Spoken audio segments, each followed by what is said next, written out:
Israel के PM Benjamin Netanyahu आज की रात बहुत ज़्यादा तनाव में हैं। तेहरान से तेल अवीव तक मीटिंग हो रही है।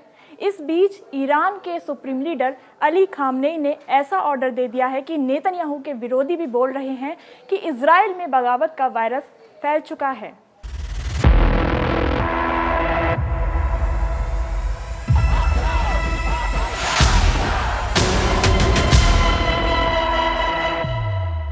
אין אף אחד שמחויב לשחרור חטופים יותר ממני. אין אף אחד שנלחם עבור שחרור חטופים, וגם נפצעתי בשחרור חטופים. אף אחד שלא ייתן לי, יטיף לי בעניין. इजराइल के राष्ट्रपति बेन्यामिन नेतन्याहू तमतमाए हुए हैं, गुस्से से भरे हैं। बंधक बनाए 6 इजरायलियों की मौत ने देश को झकझोर कर रख दिया है। हजारों लोग सड़क पर उतर आए। उसी के बाद नेतन्याहू का ये बयान आया है।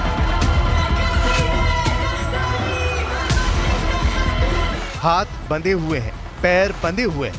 खून से लथपथ दिखाने के लिए शरीर पर लाल रंग का इस्तेमाल किया गया है। ये प्रतीकात्मक बंधक हैं, जिन्हें हमास ने पिछले साल अक्टूबर में इजराइल में घुसकर कब्जे में ले लिया। अब इनमें से ही 6 लोगों की मौत की खबर आई है। पूरे इजराइल में खलबली मच गई है। They prefer to deal with Hamas, give them money, build their tunnels, and not release Israeli citizens that pay the taxes here, that serve in the army, that are working in the fields, that are doing everything that they can to build up this country, but they just don't give a damn about them. So I think if somebody needs to do it, it's us, the people. We don't have any choice. We have to do what the government is not able to do. They don't want to. They prefer the seats in the Knesset. They prefer the religious partners in the government. And they don't care about people that really live here and care about this country.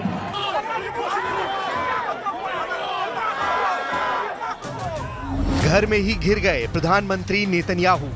6 बंधकों की हत्या से Israel में कोहराम।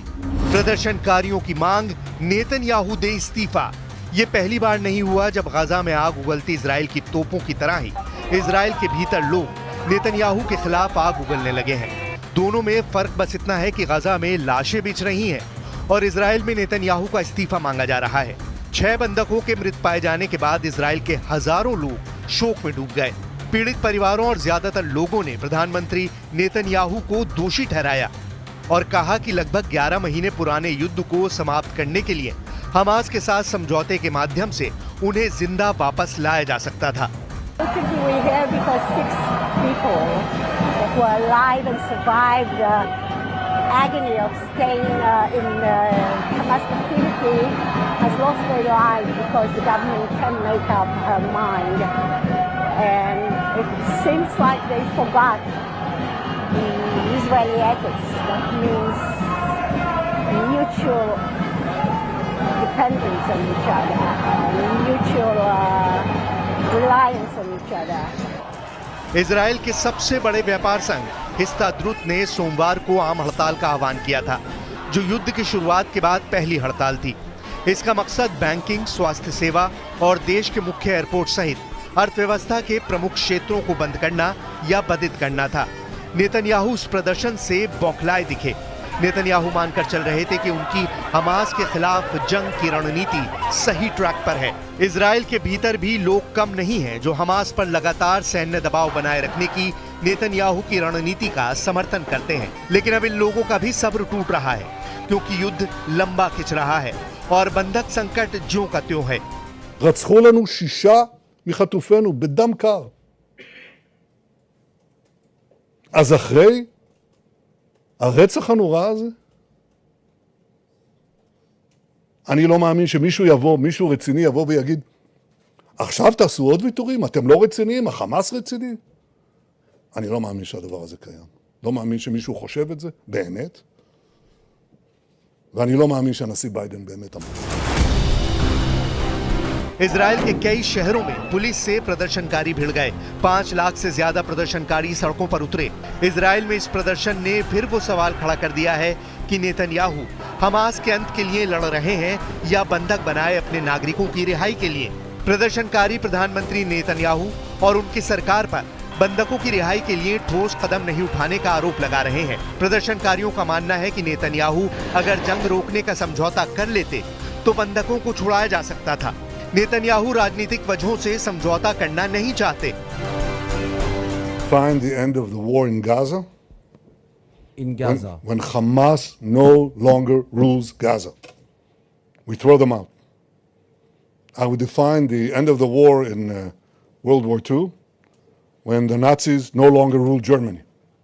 To do that, you need to have a military victory, and you have to have also the political victory to destroy their governance. We're out to destroy the military capabilities of Hamas and the governing capabilities of Hamas, and we're well on our way to achieving both. That is total victory. गजा में Israeli बंधकों के शव मिलने के बाद Hamas ने Israel के लिए चेतावनी जारी की है।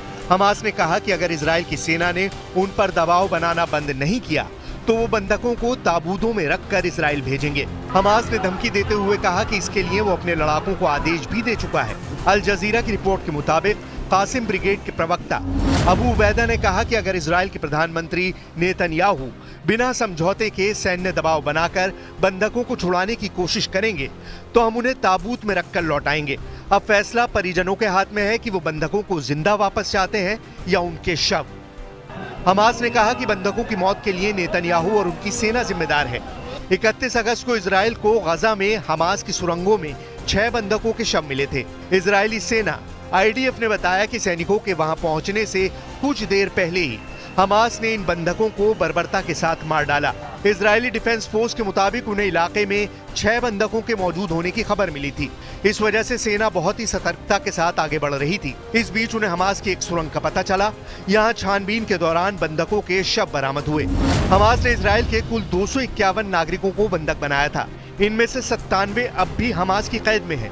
105 बंधकों को पिछले साल नवंबर में हुए सीज फायर में रिहा कर दिया गया था। वहीं करीब 33 लोगों की मौत हो चुकी है। नेतन्याहू अपनी जनता से माफी मांग रहे हैं कि वो बंधकों को बचा नहीं पाए, लेकिन नेतन्याहू के दिमाग में इस वक्त हमास को खौलते कड़ाही में तलने वाला प्लान भी चल रहा है। नेतन्याहू पहले भी कह चुके हैं कि जब तक हमास के अंतिम आतंकी का खात्मा नहीं हो जाता वो जंग नहीं रोकने वाले। लेकिन 11 महीनों के युद्ध में हमास तबाह जरूर हो रहा है पर घुटने टेकने के लिए मजबूर नहीं हो रहा। अब तक जिन बंधकों की रिहाई के नाम पर इजराइल ने गजा पर हमला किया उन बंधकों को ही हमास मौत के घाट उतार रहा है। 6 बंधकों की हत्या की खबर उस वक्त आई है जब नेतन्याहू गजा में इजरायली बंधकों की जान बचाने की बजाय गजा और मिस्र के बीच सीमा पर रणनीतिक गलियारे पर इजरायली सैनिकों को बनाए रखने को प्राथमिकता देने का फैसला किया। फिलाडेल्फी कॉरिडोर पर इजरायली सैनिकों की मौजूदगी बनाए रखने के नेतन्याहू और रक्षा मंत्री योव गैलेंट के बीच वाक युद्ध छिड़ गया था। फिलाडेल्फिया कॉरिडोर एक संकरी भूमि पट्टी का इजरायली कोड नाम है जिसकी लंबाई 14 किलोमीटर है जो गजा पट्टी और मिस्र के बीच की सीमा पर स्थित है।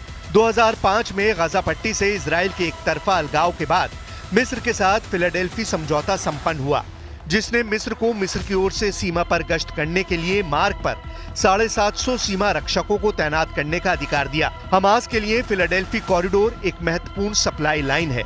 इसकी नीचे की सुरंगों का उपयोग हथियार, ईंधन, भोजन और दूसरी जरूरी आपूर्ति लाने के लिए किया जाता है जो गजा में इसके सैन्य अभियानों और नागरिक शासन दोनों को बनाए रखते हैं। ये तस्करी नेटवर्क हमास को इजरायली नाकाबंदी को बाईपास करने में मदद करता है जो गजा में माल की आवाजाही को प्रतिबंधित करता है।